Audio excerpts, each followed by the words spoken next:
Hey everyone, welcome back to the channel. Today I'm excited to show you guys a different way of handling boss mechanics, and it's not an enum state machine and it's not using an animator state machine. In fact, it's not a state machine per se at all. We'll get into all that code. It's actually quite simple, and then once it's ready you can just set it up in the inspector. Beyond that, we're also going to add item pickups for fuel and health, links to all the source code and resources in the description.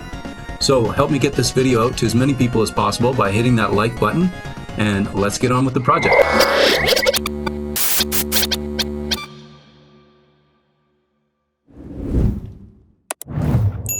Okay, the first thing I want to do today is bring in this asset pack that Kenny has put together for a pixel version of a shoot 'em up game, but it has some really good icons that we can use for health and fuel in it.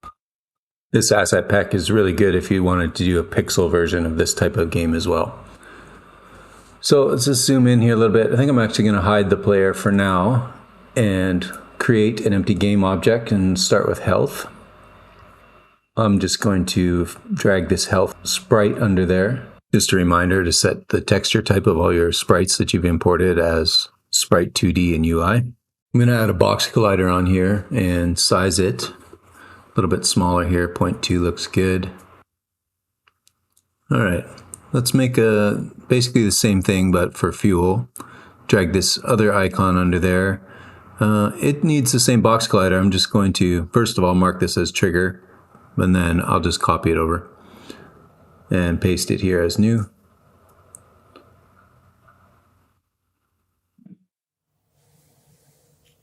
Okay, let's write some code. First of all, I'm just going to create an abstract class item because I want to later create an item spawner that can spawn both kinds of items. So I'll have both health and fuel extend from here. Let's just have a base amount of 10. And so the health item, basically, when we enter the trigger, we can get the component from the collider and add the health amount, and then we can destroy the pickup. And the fuel is going to be exactly the same. The only difference is fuel, if you recall, we're storing as a float, but health is as an integer, so we have to cast it. So let's just put all these into their own scripts, and we might as well write the spawner script while we're here too. So the spawner basically is just going to need an array of items, and we can set it to run a coroutine so that every so often it will pop out an item for us within a certain area of the spawner. And the spawner can move along with our camera the same way that the enemy spawner does. So I'm going to make use of the more effective coroutines here again, and I'm just going to have it run basically forever, for as long as it exists. So we'll put it in a while true loop, and so every time, well, basically we'll wait for the interval, then we'll instantiate the item at a position within the radius, and I'll use our extension method that we made in the previous video to set the z to 0. Okay, let's put this into its own class, and I forgot a semicolon there, and there we go. So let's add our new components here onto the two items that we made, and we can turn them into prefabs. And now we can get rid of those. Let's come under the main camera again right by our enemy spawner, and let's make an item spawner. Let's add our new item spawner script there, and let's add our two prefabs that we just made into there.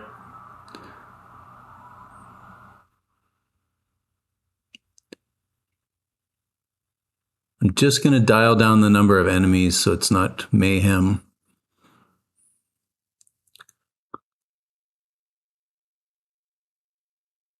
Yeah, there's a health one, but I haven't taken any damage yet, so let's see if we can get a fuel one here.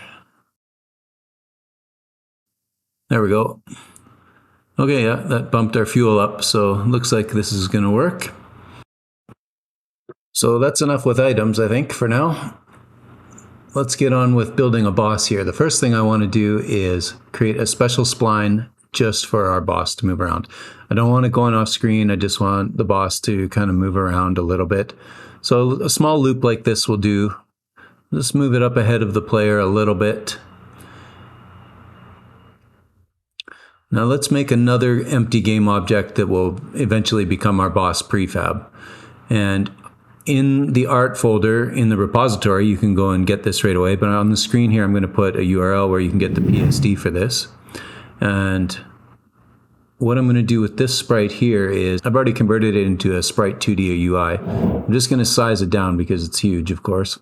And let's move it up just for now, for reference sake, so it's ahead of the player. So now what we need is a spline animate component. So I'm going to add it here. I think let's just review the settings here quickly, but I think I'm actually going to move it up to the parent. But let's drag in the boss path. The axis looks correct. I haven't experimented with this yet. Might have to change that. Let's set it to a speed of 1. And yeah, we'll see if it needs to be in world space or not. I think probably object space. Anyway, I'm going to move this component over to the parent. There we go. So next here, I've already typed out a little bit of the boss script, so I'm just going to freeze the frame and talk about it for 1 second. So we need to keep track of the boss's health. We need to track its collider as well, because we're going to turn it on and off. And we're going to have a list of classes that will represent each stage, and we'll start at stage 0 for our current stage. So on awake, let's just set the health to max health and grab that collider. And in start, let's make sure that the collider is enabled. It should be by default anyways, but just in case. And we're going to need a method to return our health. We'll use that for some world space UI. Next, let's have a method that will handle whatever needs to go on when we're moving between stages. So when we advance to the next stage, let's move up our current stage by 1. Let's make sure that the collider is turned on by default. And then, if we're not out of stages yet, let's run a method on the stage that will just fire any sort of code that needs to happen when the stage starts up. So we'll call that initialize stage. We'll make that in a second. Let's also make a method to check if a stage is actually complete. So to do that, let's call into the stage, the current stage, and we'll check an is complete method. If that's true, we'll run the advance to next stage method. Let's jump over to this empty boss stage class and start filling it out. I'm going to use the enemy class to represent any sort of object in that stage that needs to be turned on and off. Now technically enemy extends plane, but plane is maybe not a good name. We could rename that to be something else. Here I'm just going to refer to it as enemy systems, because an enemy doesn't necessarily have to have a weapon. It could be a shield, it could be something else. An enemy is really just something the player can attack. Let's have a Boolean here as well to indicate if the boss is invulnerable or not. Basically, when we start, let's just make sure everything is disabled. When we initialize the stage, let's make sure that every enemy system is enabled. And to check to see if the stage is complete, either those systems have been destroyed or they have a health of 0. I'm just going to turn that into a link statement so it's just a little bit easier to read. So let's jump back to the boss. Now I changed that name, let's fix it there, is stage complete. And we need to make this initialize stage method and a couple more because we're going to handle the collider. So initialize stage, basically all we have to do now is call into the current stage and call its initialize stage method. Let's also make sure that the boss collider is set to whatever the stage is boss invulnerable is. So if the boss is invulnerable, let's make sure that the collider is not enabled. On the collision enter, let's just, for now, I'm going to hard code in 10. If the health of the boss goes below 0, let's call a special method. Let's call it boss defeated. For now, let's just put a debug statement in here.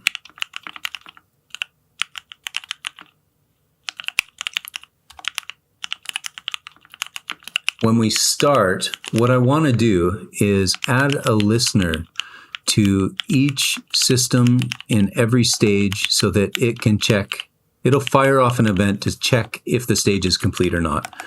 So we could make an action here, but I think I'm actually going to change this to a Unity event. That way we can set it in the inspector too. If you wanted to add sound effects or something later, it'd be a little bit easier.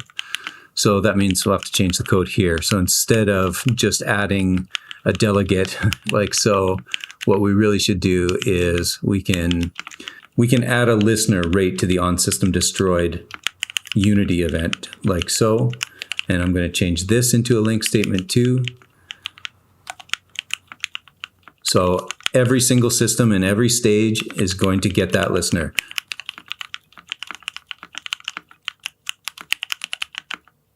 I'm just going to bump the health down into start method. I think it looks a little cleaner that way. Okay, that code looks all right. I did a little test here, and our align to does indeed need to be set to spline object. So I'm going to change it there on the boss. That way the boss will always face the player down instead of facing the direction along the world or the direction along the spline. Now I'm going to add a new tag here so that the boss has the boss tag but is also on the enemy layer.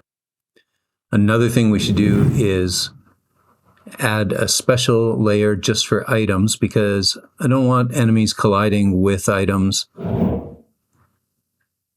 So we can set that right into the collision matrix and not have to worry about it. So I'm going to turn it off there, and items technically shouldn't collide with items either, so let's turn that off. Okay, why don't we define some stages on our boss? So I'll just label this one boss stage 1, and let's drag our new script onto there. We're going to add some enemy systems to here, but before we do that, let's go back over to the boss. I'm just going to collapse a few things, and let's make sure we have our boss script on here, and then we can drag our first stage into the boss script. That way it's all hooked up properly. I'll just zoom in here quickly for a good view as we build some enemy systems. This first one I'll just call boss gun. I have a sprite ready in the repository we can use from the sprite that I downloaded from Open Game Art, and I'm just going to use the open version of it. Drag it in here. Let's scale it down a little bit. And I think I'll set the layer order as well. I want this one to sit below the player but above the enemy boss. So put the gun at 95 and the boss at 90. Let's just drag it up into more or less the center of the plane.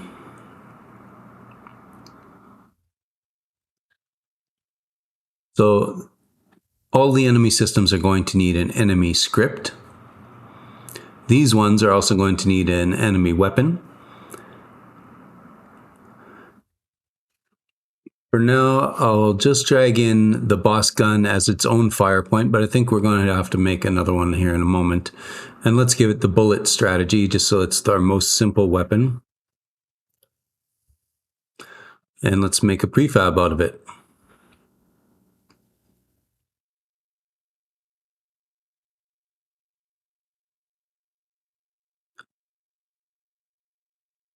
Yeah, we might as well add a fire point to it right now because we're going to have to rotate it due to the way that this game plays. So we'll just flip it 90 degrees on the X so that we can see the blue arrow is pointing downwards, which is the forward direction of the enemy. And now I'm just going to zero everything out and make sure it's correct. Okay, with those values changed, I'm just going to hop out here and make sure that the gun is still in the right place. Let's move it back down to 0 here. There we go. And let's replace the fire point with the new fire point with the correct rotation and apply all the overrides. Now we can make multiple guns. So let's put an additional gun on each wing. I'm just holding shift there just to move it by increments. And let's try it out. Make sure all the guns are firing.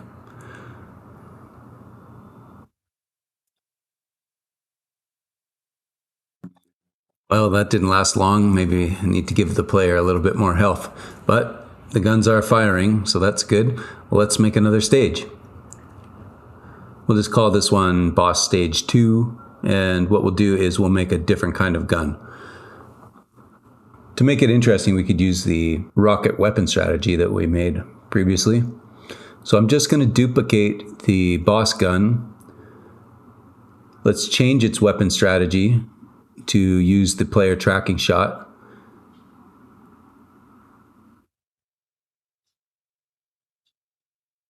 Then we can drag it in, and I'll just make 2, and I'll just make them just a little bit off center.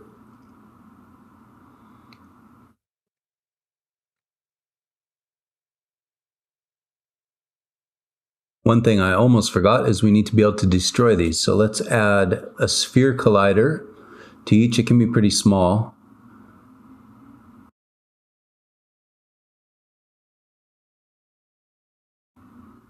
Yeah, that's 0.1 is good.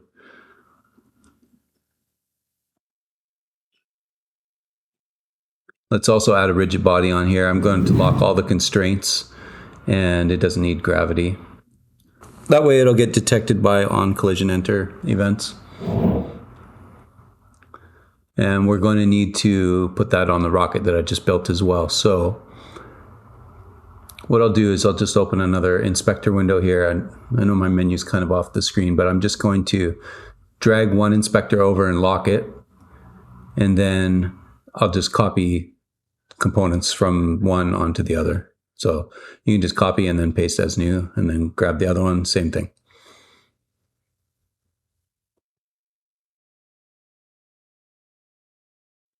There. Now both of our prefabs should be up to date.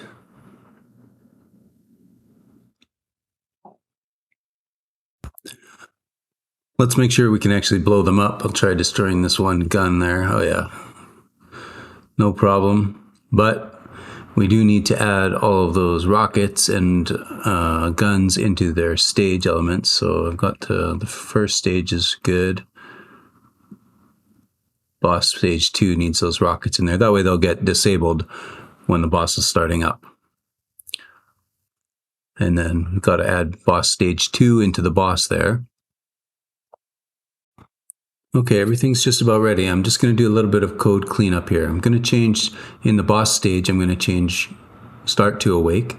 In the boss script, I'm going to move the code that adds listeners to the initialize stage method, because we don't have to add a listener to every single stage and every single enemy system all the time, just the ones that are running. And then let's make sure that on the enemy, we actually invoke our Unity event. And I'm just going to add a null check in there, the question mark, just in case it's empty. And let's get a reference in our game manager to the boss. So we'll just find it by a tag, same as we did with the player, and then we'll add a condition here so that the game will end if the boss's health is below 0. But let's add a note in here. We could have a different screen. We might want to load the next level, for example, or do something else. For now, we're just playing one level. So if the boss is dead, the game is over. Another thing we could do that's super simple is just add some VFX on enemy death. So I'm just going to add a serialized field on every enemy. And I'll just, what I'll do is I'll drag in a different prefab from this collection of explosion FX I have. I'll just speed this up a little bit because assigning prefabs is a little bit boring.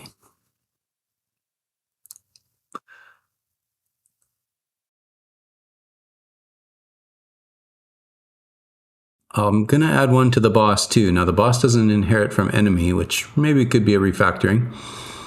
But for now, we'll just put a reference in there. And so when the boss is defeated, let's instantiate that explosion.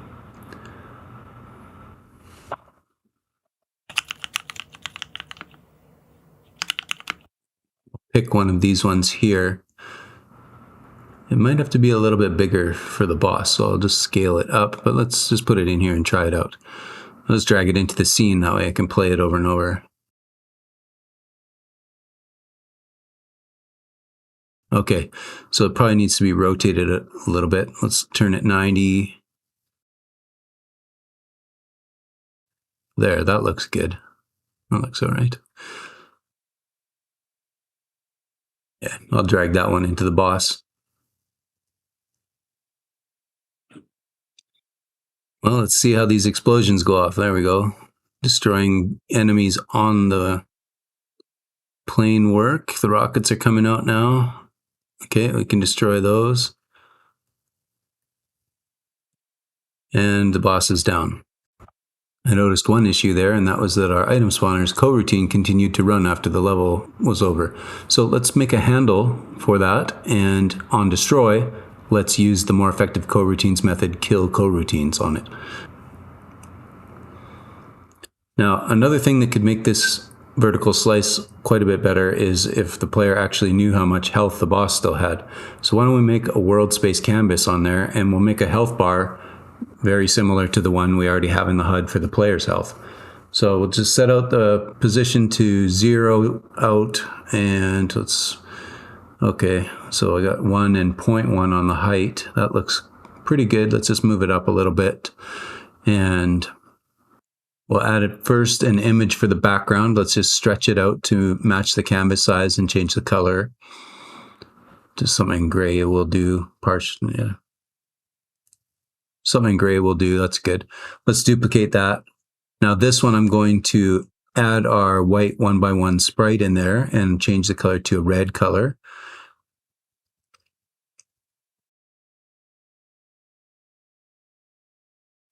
It also needs to be filled, but not radial. Let's switch it up to horizontal.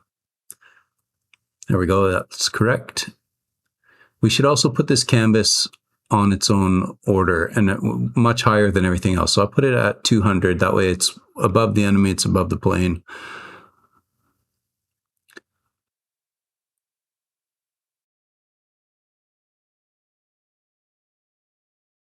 Let's make a script for the boss health bar. All we need is a reference to the boss, a reference to the health bar itself so that we can move it. So on awake, we're going to subscribe to an event this time. We're not going to listen to it constantly.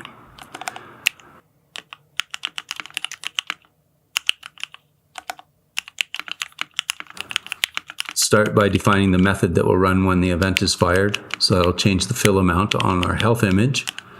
And we'll create an action over here on the boss.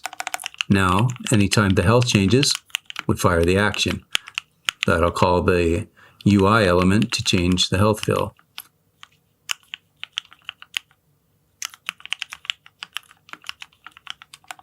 Let's put that into its own class. Really nothing more to it than that. We just need to get it onto the canvas here and add our references. So drag in the health, drag in the boss.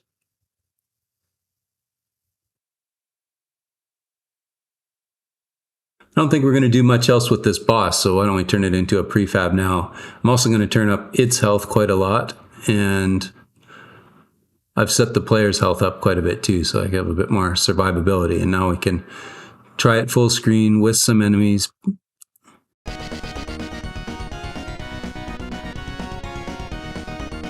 Looks like that explosion I put on the enemy is pretty big.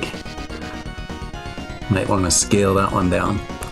That's about it for this vertical slice. I'm going to add a few suggestions on the screen here so that if you want to take the project a little bit further, these are some things that I would do as next steps. Some in particular I'd like to do as videos.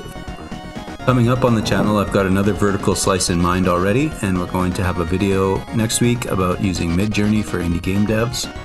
So please like and subscribe if those things sound interesting to you, and I'll see you in the comments below.